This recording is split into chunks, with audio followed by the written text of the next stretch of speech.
By 11 a.m., the main columns of marchers had arrived from the far north and far west, and we had all congregated at Orlando West. Then the police arrived.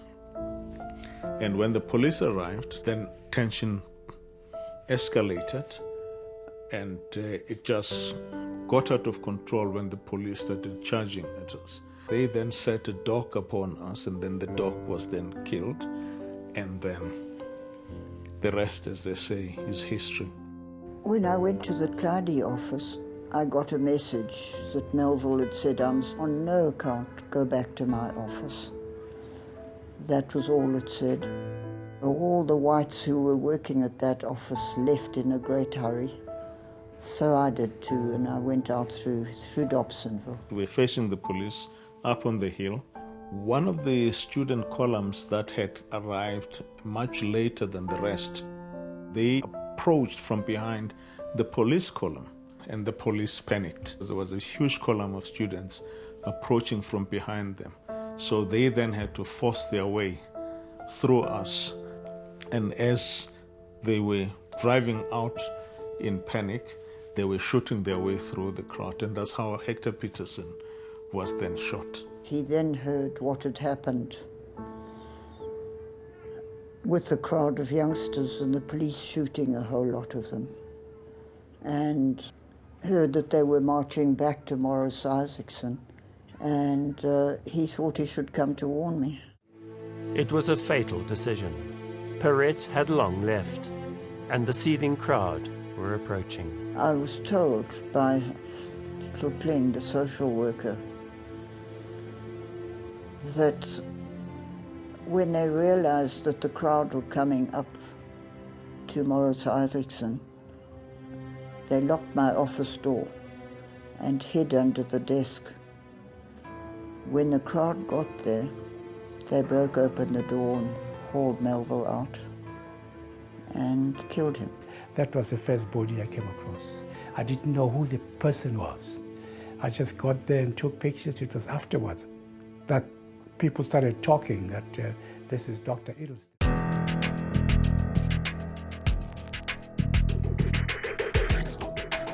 With some 7,000 Zulu workers left stranded on the Rand, for John Sidney Marwick there is only one option. They must walk. It's a journey of some 490 kilometers over the Drakensberg Mountains to their homes in rural Natal. But for Marwick, the first pressing objective is to escape the looming conflict and get the 7,000 across the ZAR Natal border some 241 kilometers away at the frontier town of Volksrust. Messengers are sent out notifying the Zulu workers of the planned walk. On the 4th of October 1899, Marwick addresses a crowd of thousands outside his offices in Marshall Street. In fluent Zulu, he tells them that the government has granted permission for them to march with him to the Natal border under the escort of 6 mounted police. So as not to be robbed, he urges those that have not already done so to bank their wages at the office. They should bring only enough food and money for 5 days. Marshals are appointed to keep order on the planned march. It's a massive feat of administration and organization. In the final 3 days, Marwick channels some £10,000 in wages back to Natal. Finally, on Friday the 6th of October 1899, John Sidney Marwick, accompanied by his 2 colleagues, Wheelwright and Connaughton, marshals and 6 mounted police escorts, sets out from the agricultural showgrounds in Johannesburg for Natal.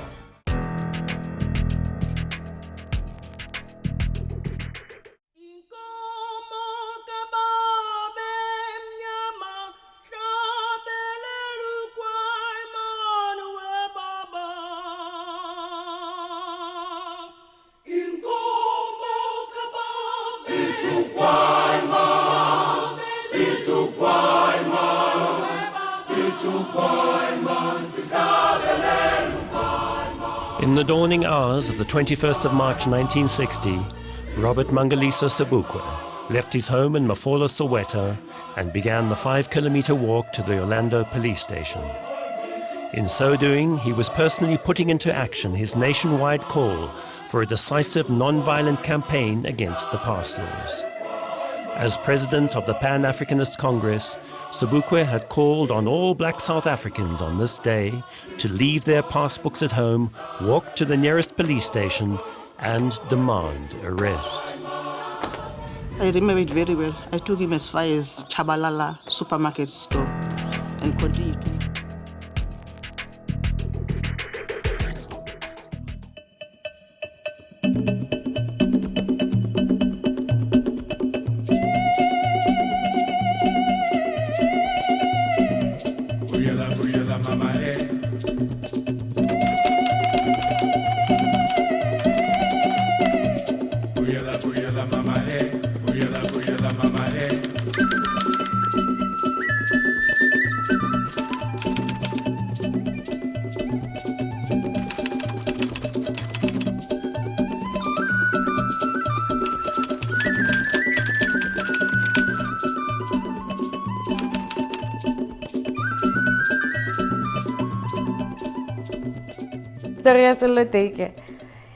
It would be part science fiction, part comedy, a lot of drama, and spiritual realism, you know.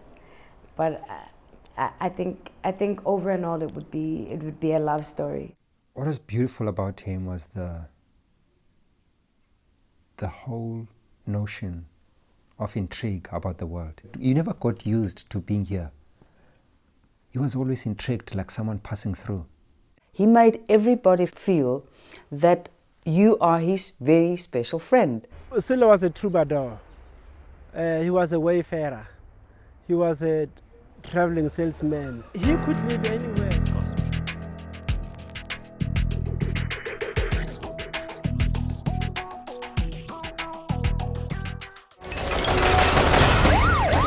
The image he projected during the day was one. And then during Nakwana Lady Bratza High was somebody else. I don't even care if I die. But there's one thing, I'll never go to prison.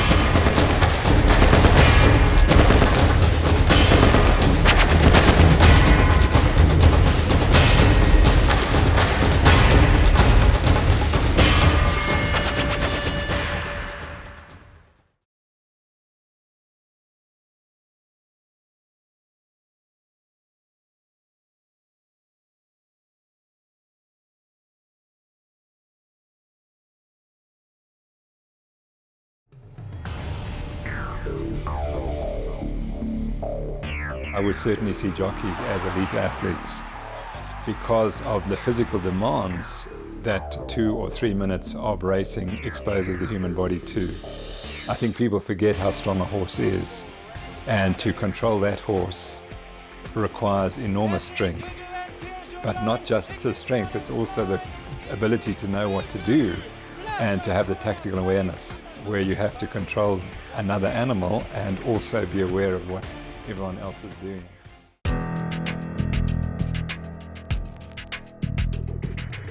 Turffontein, Friday evening, 11th of November 2011. South African Springboks take on the world in the first leg of the International Jockeys Challenge.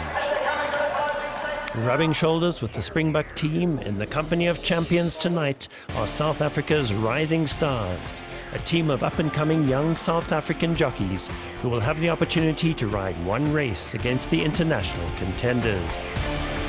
In the Rising Stars lineup is KZN champion apprentice Atandiwe Ngudla, as well as JP van der Merwe, South Africa's current ruling national apprentice champion. Must be a big achievement, like riding for your country as a youngsters. It's a big thing, like for your CV as well. If you can...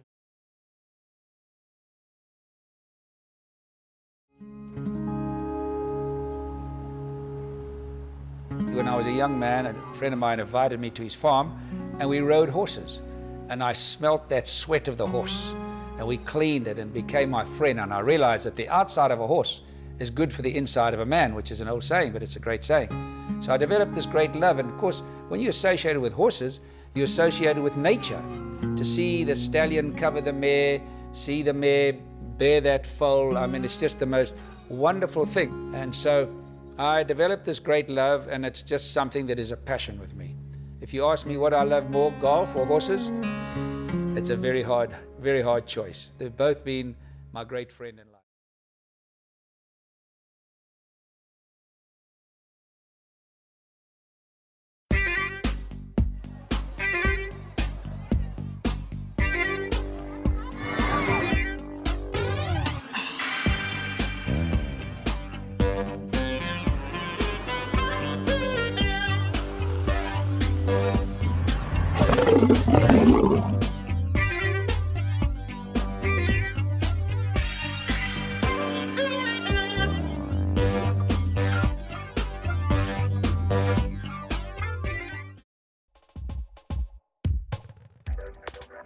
Named after the inaugural president of Zambia, the Dr. Kenneth Kaunda District Municipality in the Northwest Province provides a link between the busy Gauteng province and some of the most beautiful wild areas in the country.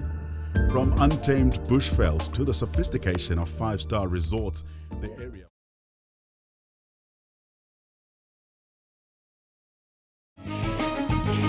$150 to go. Sparkling Gem and Felix, good to see you. Sparkling Gem, stake earnings to date over 1.3 million rand. Mother Russia is out in front, and that's where she's going to stay. Mother Russia, earnings to date over 2 million rand. And Pocket Power responds as he usually does. You can't beat the champion. And the mighty Pocket Power, earnings to date over 9 million rand. Make this a summer to remember. The 2010 Cape Summer Yearling Sale. Sandringham Farm, Muldersley, Cape Town. Sundays.